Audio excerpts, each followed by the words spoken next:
नमस्कार दोस्तों, आज हम एनालाइज करेंगे 40 वर्षीय पुरुष का हाथ। देखते हैं क्या नया निकल के आता है। सबसे पहले हम एनालाइज करेंगे इनकी फिंगर्स को, फिर करेंगे माउंट्स को और फिर करेंगे लाइंस को। सबसे पहले अब हम देखते हैं अंगूठे को, जो कि अलग ही प्रोमिनेंटली नजर में आ रहा है। देखिए, जब भी इस तरह से क्लब शेप और इतना अंगूठे में उभार हो, तो ये क्लियरली यहाँ से इंडिकेशन मिलता है कि इंसान के ऊपर या तो लोन्स होते हैं या फिर फाइनेंशियली कहीं ना कहीं पैसा इनका स्टक होता है। ये जरूर और जरूर ये चीज देखी जा सकती है, क्योंकि काफी बड़ा उभार इस तरह का एक क्लब शेप बना हुआ नजर में आता है। दूसरा, अंगूठे में लचक नहीं है।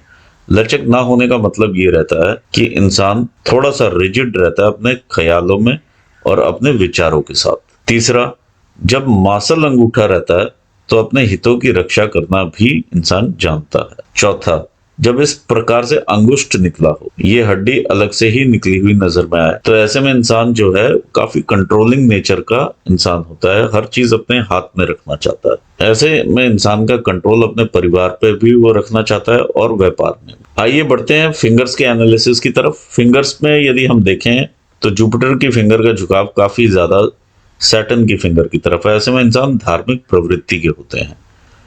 शनि की फिंगर और सूर्य की फिंगर के बीच में इस तरह से यहाँ पर गैप नजर में आ रहा है। तो ऐसे में पिता तुल्य लोगों से या पिता से वैचारिक मतभेद जरूर देखे जा सकते हैं, और ऐसे में साढ़े साती भी कई बार देखी जा सकती है।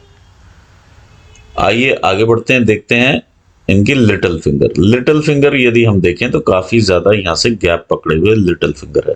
तो ये इनकी व्यापारिक बुद्धि को भी दर्शाती है। आप इन्हें कोई भी सिचुएशन दे देंगे तो ये डिफरेंटली उसे एनालाइज करके एक नया ही सॉल्यूशन दे पाएंगे। ये इस प्रकार की फिंगर नजर में आ रही है और ये गैप भी यही चीज दर्शा रहा है। लिटिल फिंगर की जो लेंथ है वो रिक्वायर्ड लेवल से कम है। रिक्वायर्ड लेवल इतना रहता है, यदि ये पास में लेकर के आएंगे तो यहाँ पर आएगी।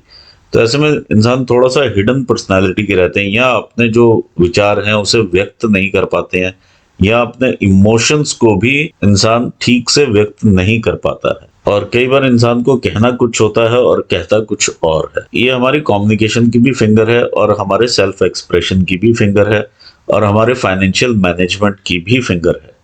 तो ये तीनों चीजों में कहीं ना कहीं कमी देखी जा सकती है, और इस पर काम करने की काफी जरूरत रहती है, क्योंकि व्यापार से ये रिलेट करती है, और इसीलिए शायद ये उपाय भी आपने किए हुए हैं। आइए देखते हैं आगे फिंगर्स के फैलेंजेस को।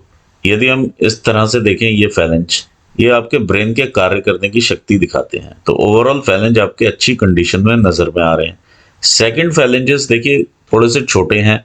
छोटे होने करके कई बार ये भी देखा जाता है कि बहुत ज्यादा एनालिटिकल स्किल्स की तरफ ध्यान नहीं दिया जाता है, या लॉजिकली आप उतना नहीं सोचते हैं जितना कि विल पावर आप पर हावी हो जाती है। जिस तरह से ये अंगूठा भी है, तो ये आपकी विल पावर को दिखाता है, और ये आपका लॉजिकल रीजनिंग का क्षेत्र है। लॉजिकल रीजनिंग कम है as compare to will power, और वो चीज यहाँ पर भी नजर में आ रही है। ये आपका प्रबंध शक्ति का एरिया माना जाता है, और ये जो आप नए स्किल्स गैदर करते हैं अपने जीवन को आगे लेकर जाने के लिए, ये यहाँ पर देखने में मिलती है।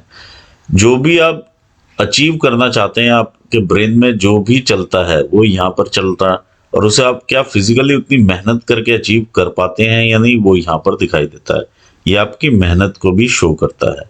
यदि आप यहाँ पर इस तरह की लाइनें देख पाए, तो उतनी मेहनत इंसान नहीं कर रहा होता जितना यहाँ पे सोचता है इंसान। ये आपकी फाइनेंशियल मैनेजमेंट को दिखाता है। ये दूसरा पर्व यहाँ पर यदि हम इस प्रकार की लाइंस देखें तो इसका क्लियर कट इंडिकेशंस हैं कि फाइनेंस को उतना प्रैक्टिकली, जैसे कहते हैं कि इधर का फंड्स उधर ना यूज हो जाए, तो वहां पर थोड़ा सा आपको ध्यान देना पड़ेगा। ये आपके शारीरिक पर्व को दर्शाते हैं। तो ओवरऑल शारीरिक पर्व हैं वो सही कंडीशन में नजर में आ रहे हैं। यहाँ पर मुझे थोड़ा सा शेडी सा नजर में आ रहा है। हो सकता है ये पिक्चर का इफेक्ट हो। यदि ऐसा शेडी है तो कहीं ना कहीं लिवर से संबंधित डिसऑर्डर्स देखने में मिल सकते हैं लाइफ में, या नर्वस डिसऑर्डर्स देख सकते हैं आप, क्योंकि अंगूठे के ऊपर भी मुझे इस प्रकार के कुछ इंप्रेशंस नजर में आ रहे हैं। आइए बढ़ते हैं आगे, बात करते हैं आपके माउंट्स की। माउंट्स को यदि हम देखें, ये आपका जुपिटर का माउंट है। देखिए जुपिटर का माउंट आपका काफी अच्छा उभार में है, लेकिन उभार इसका शिफ्टेड है टुवर्ड शनि। जब शनि की तरफ शिफ्ट होता है उभार, तो इंसान ज्यादातर अपना दिमाग लगाना शुरू करता है, क्योंकि शनि देता है विचारशीलता। जब आप रिलेशंस में अपने हर चीज में जब दिमाग लगाएंगे और दूसरे इंसान को आप तौलने लगेंगे किसी न किसी पैरामीटर के ऊपर, तो यहाँ पर ये दिक्कतों का आपको सामना करना पड़ सकता है। तो इस चीज से आप सावधान रहें।